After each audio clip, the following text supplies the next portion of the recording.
جب امام مہدی قسطنطنیہ کو فتح کر کے ملک شام دمشق پہنچ جائیں گے، وہاں پہنچ کر تھوڑے ہی دن گزارنے کے بعد دجال نکل جائے گا۔ امام مہدی دمشق میں ہوں گے، عصر یا فجر کا وقت ہوگا اور مؤذن اذان کہے گا اور لوگ نماز کی تیاری میں ہوں گے۔ اس وقت حضرت عیسیٰ علیہ السلام آسمان سے اتریں گے۔ اس وقت وہاں حاضرین کی تعداد 800 مرد اور 400 عورتیں ہوں گی جو دجال کے قتل کے ارادے سے جمع ہوں گے۔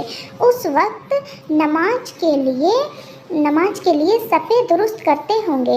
حضرت جابر رضی اللہ تعالیٰ عنہ سے روایت ہے کہ حضرت عیسیٰ علیہ السلام آسمان سے اتریں گے تو امت کے امیر یعنی امام مہدی علیہ السلام ان سے درخواست کریں گے کہ ہمیں نماز پڑھائیے، تو حضرت عیسیٰ علیہ السلام جواب دیں گے کہ میں نماز نہیں پڑھاؤں گا۔ امام مہدی پیچھے کو ہٹیں گے مگر حضرت عیسیٰ علیہ السلام ان کی پشت پر ہاتھ رکھ کر ان کو امامت کے لیے آگے کر دیں گے، پھر حضرت مہدی ہی نماز پڑھائیں گے۔ حضرت امام مہدی لڑائی کا سامان بھی حضرت عیسیٰ علیہ السلام کے سپرد کرنا چاہیں گے مگر وہ منع فرمائیں گے کہ میں تو خاص دجال کے قتل کے لیے آیا ہوں۔ مسلم میں حضرت نواس بن سمان رضی اللہ تعالیٰ عنہ سے روایت ہے کہ آپ صلی اللہ علیہ وسلم نے ایک روز دجال کے لیے فرمایا تھا کہ دجال اپنی فریب کاریوں والے کاموں میں مشغول ہوگا تو اچانک اللہ تعالیٰ حضرت عیسیٰ علیہ السلام کو نازل فرمائیں گے جو دمشق کے مشرقی جانب کے سفید مینار پر اتریں گے۔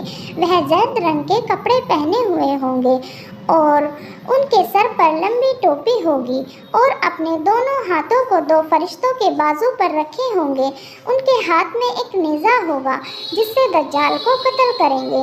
وہ جس وقت اپنا سر جھکائیں گے تو پسینے کے قطرات ٹپکیں گے اور جب وہ اپنا سر اوپر اٹھائیں گے تو ان کے سر سے چاندی کے دانوں کی مانند قطرے گریں گے جو موتیوں کی طرح ہوں گے، اور جس کافر کو بھی ان کے سانس کی ہوا لگ جائے گی وہ مر جائے گا۔ ان کے سانس کی ہوا وہاں تک جائے گی جہاں تک ان کی نظر جائے گی۔ حضرت عیسیٰ علیہ السلام دجال کو تلاش کریں گے، دجال ان کے ڈر سے بھاگے گا، آپ اس کا پیچھا کریں گے یہاں تک کہ ایک مقام ہے جس کا نام باب لد ہے، اس کا کام وہاں پر تمام کر دیں گے۔ دجال حضرت عیسیٰ علیہ السلام کو دیکھ کر ایسے ہی پگھلنے لگے گا جیسے نمک پانی میں۔ اس کے ساتھ 70,000 یہودی ہوں گے اور اس کے قتل ہونے کے بعد سب کی شکست ہو جائے گی۔ حضرت عیسیٰ علیہ السلام صلیب کو توڑ ڈالیں گے اور خنزیر کو قتل کر ڈالیں گے۔ اگر کوئی یہودی کسی بھی چیز کی آڑ میں پناہ لے گا تو اللہ تعالیٰ اس چیز کو گویائی عطا کرے گا، یہاں تک کہ درخت، دیوار اور پتھر وغیرہ بھی پکارے گا کہ اے بندہ خدا، یہ یہودی یہاں چھپ رہا ہے، اسے جا کر قتل کر دے۔ اس کے بعد حضرت عیسیٰ علیہ السلام کے پاس وہ لوگ آئیں گے جن کو اللہ نے دجال کے فریب سے محفوظ رکھا ہوگا۔ آپ علیہ السلام ان کے چہروں سے گرد غبار صاف کریں گے اور ان کو جنت کی خوشخبری سنائیں گے۔ حضرت عیسیٰ علیہ السلام شہر شہر میں جا کر دجال کے ستائے ہوئے لوگوں کو تسلی دیں گے۔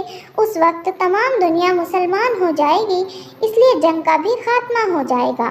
امام مہدی 6 یا 7 سال حکومت کر کے انتقال فرما جائیں گے اور پورا انتظام حضرت عیسیٰ علیہ السلام کے ہاتھ میں آ جائے گا۔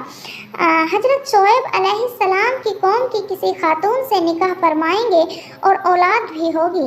حضرت عیسیٰ علیہ السلام اس دنیا میں اپنی عمر کے آخری حصے میں آئیں گے تو حج بیت اللہ کر کے واپس آ رہے ہوں گے کہ مکہ اور مدینہ کے درمیان انتقال فرما جائیں گے، پھر ان کو مدینہ روضہ اقدس نبی صلی اللہ علیہ وسلم میں حضرت عمر رضی اللہ تعالیٰ عنہ کے برابر میں دفن کر دیا جائے گا۔ حضرت عیسیٰ علیہ السلام کے بعد ان کی جگہ ملک یمن کے رہنے والے حجاج